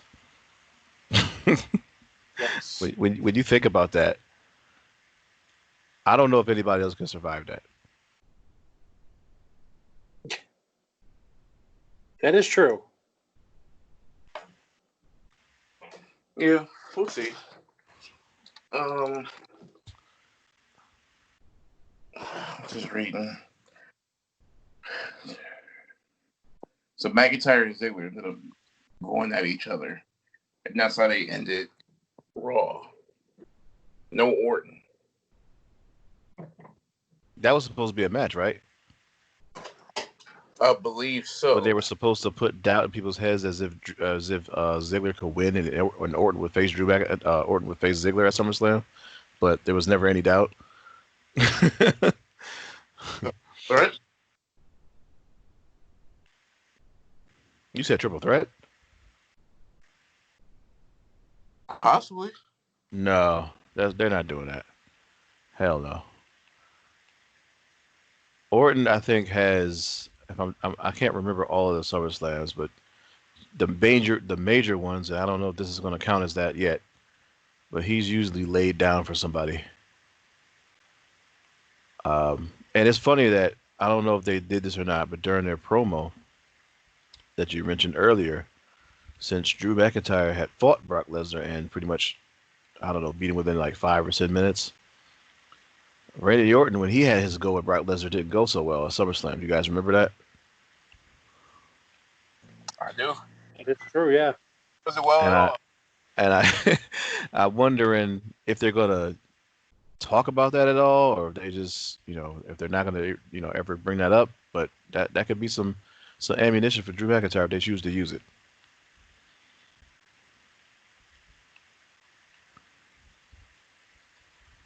But Yeah. that's if they choose. My bad, Drew. I said that's if they choose to use it. That possibly they might not and just pretend it never existed. Well, I mean, these are all three guys who are still in good standings. One can assume, so I don't see why they wouldn't. I don't want to. Angle these feuds. I don't want to talk up him and insert him in the match. I certainly don't want to do that. I feel like I feel like they've already called him. I don't know if he said yes or not, but I feel like they already called him.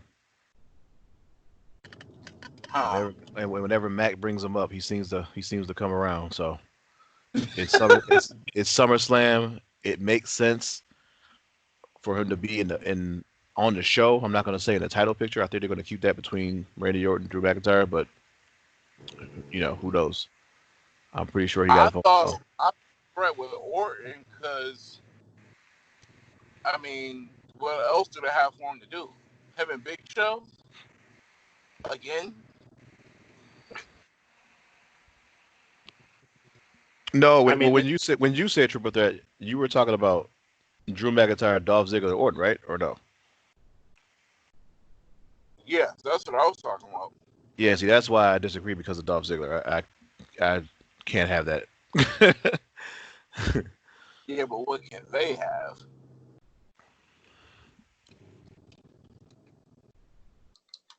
They could have Dolph not be the pitcher anymore because his time is up for that run. Hell, they could have him at SummerSlam telling jokes because that's what he was doing at Mania or Mania last year. I mean, had him telling jokes. But That's, yeah. that's I mean, I that's could it. definitely see them doing something that they've already done, just because of the fact that, let's face it, they've done it in the past. They're not afraid to repeat several times. Yeah. All right. Well, that's all I got for Raw. Is somebody on the road again? You know,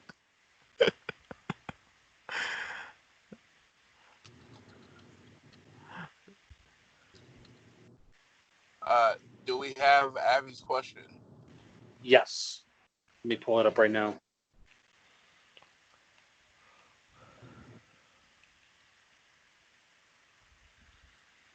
Why should be something about Lodi? I'd love if he brought up Canyon. Okay. No, he's not. So he actually addressed this to Mac. So that's actually fun. Mac, congratulations on making it to episode 106. No way, episode 103. Oh crap, it's episode 105-ish. Well, anyway, congrats. Moving on. While AEW is winning millions of new viewers and being the number one spot to watch wrestling in the USA during COVID, P.S. Don't miss this week's Dynamite. Sell me on one of WWE's shows. From everything I read and catch online, it seems each one has been a streaming turd in a toilet bowl of despair. Make me want to watch one. What stories or characters should I be checking out? Abby, I don't watch this shit, so I'm not going to tell you. I haven't been watching. I'm going to keep it 100. I keep it 100 with the fans of No Pyro. I don't watch. I haven't been watching. It's been awful. Now, if you want your eyes to bleed out, by all means, watch SmackDown. Or you can rewind and watch Raw, where they used to have of the best of 7 with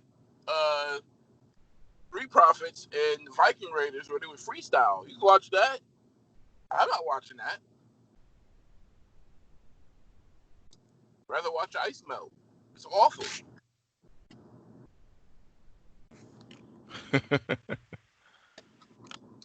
So there you have that. I'm sorry, man. But no, well, if there were anything that if I would subject myself to watch, it would be to see what they're gonna do with Sasha and Bailey. Sasha, Bailey, and then my second would be Naomi. I want to see what's gonna happen with that. Now, there's no traveling. Raw and SmackDown, they're both in the same city. You're gonna see each wrestler appear on each show because one is not in Sacramento and the other one's not in Philadelphia. So you can see some real interesting writing with the women's championship and how they're gonna do that feud. But you know, that's what I got for you. Those two right there.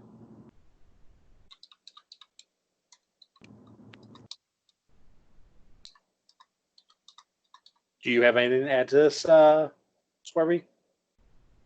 That's all I would pretty much say is the 2-woman power trip.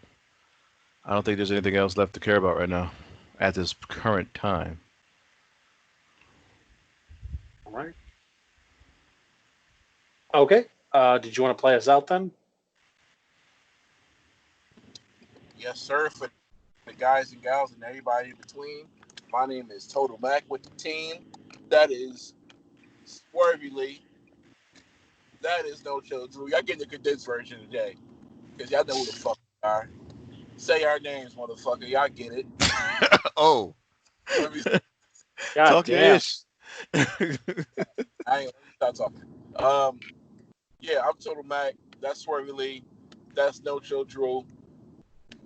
We out this thing. Next week we back to talk about what they're gonna do to Dynamite, what they're gonna do to Raw, what they're gonna do to SmackDown, and the dirt that keeps the grass growing. You know what I mean? Yes, sir. Yes. So we out this thing like a newborn. Gotta keep it easy, breezy, beautiful cover girl. Doses.